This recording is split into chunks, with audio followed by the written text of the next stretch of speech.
Hello friends, welcome to my channel bake and more. সামনেই দোল উৎসব আসছে। আমি আপনাদের সকলকে দোল পূর্ণিমার শুভেচ্ছা জানাচ্ছি। অল্প অল্প গরম পড়তে শুরু করেছে, আর এই গরমে যদি ঠান্ডা ঠান্ডা কুলফি পাওয়া যায় তাহলে কেমন হয়। আর সামনের দোল উৎসব উপলক্ষে খুবই সুস্বাদু ঠান্ডাই ফ্লেভারের একটি কুলফি বানিয়ে দেখাচ্ছি।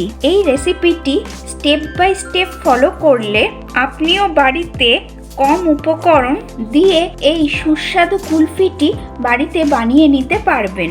আর এই কুলফি খেতে ছোট থেকে বড় কিন্তু সকলেই পছন্দ করে থাকে। আর রেসিপিটি যদি ভালো লাগে তো প্লিজ চ্যানেলটিকে সাবস্ক্রাইব করে দেবেন, পাশে থাকা বেল আইকনটিও প্রেস করে নেবেন, যাতে আমি যখন এরকম আরও নিত্য নতুন ভিডিও দিতে থাকবো তার নোটিফিকেশন আপনাদের কাছে খুব সহজেই পৌঁছে যাবে। তাহলে চলুন দেখে নিই আজকের এই ঠান্ডাই কুলফি রেসিপিটি। প্রথমে একটি কড়াই হিটে বসিয়ে তাতে 150 গ্রাম ফুল ফ্যাট দুধ দিলাম।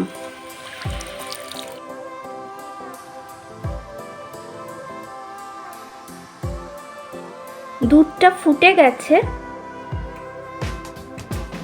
এরপর এতে 35 গ্রাম চিনি দিলাম। কুলফি বানাতে ঘন দুধ করে নিতে হবে। পাশের যে সরগুলো জমা হবে সেগুলো একটু কাচিয়ে দেবেন। মালাইদার কুলফি বানাতে এই কারণে ফুল ফ্যাট মিল্ক দরকার হয়। দুধে যত ফ্যাট কন্টেন্ট বেশি থাকবে কুলফি খেতে তত ভালো লাগবে।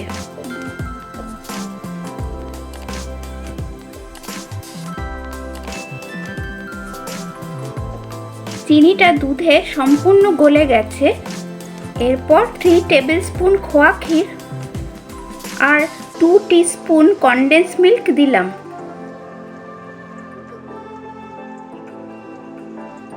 এক মিনিটের মতো এটা আমি আরেকটু জাল দিয়ে ঘন করে নেব।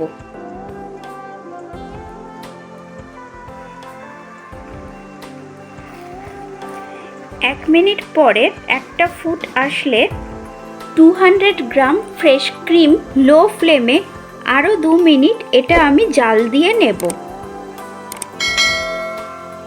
কন্টিনিউয়াস নাড়তে হবে, না হলে নিচে লেগে যেতে পারে।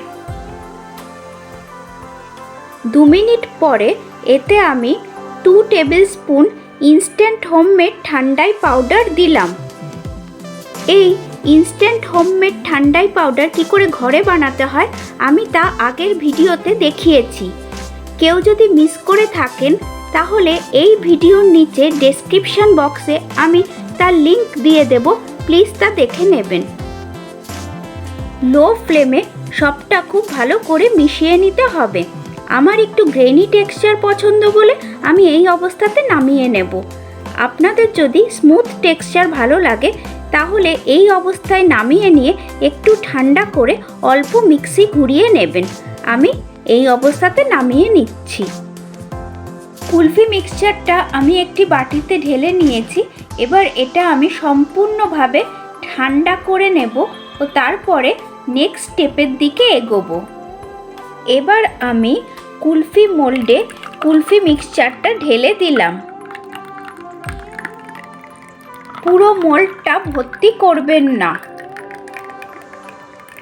এইভাবে আমি 4টে মোল্ড ভর্তি করে নেব। এবার আমি কুলফি মোল্ডের মুখটা ঢাকনা দিয়ে ঢেকে দিলাম।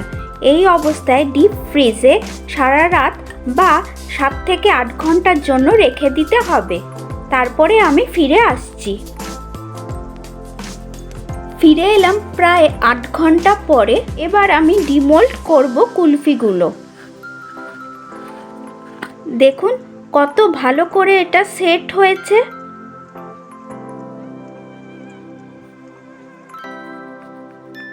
আপনারা চাইলে জলের মধ্যে মোল্ডগুলো চুবিয়েও ডিমোল্ড করতে পারেন, তাহলেও কুলফিটা তাড়াতাড়ি ছেড়ে আসবে।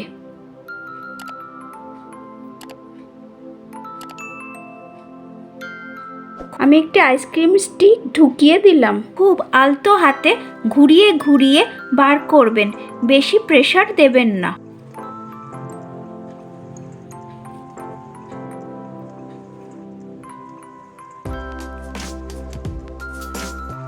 দেখুন কত সহজে কুলফিটা মোল্ড থেকে বের হয়ে গেল, আর এটা সুন্দরভাবে সেটও হয়ে গেছে।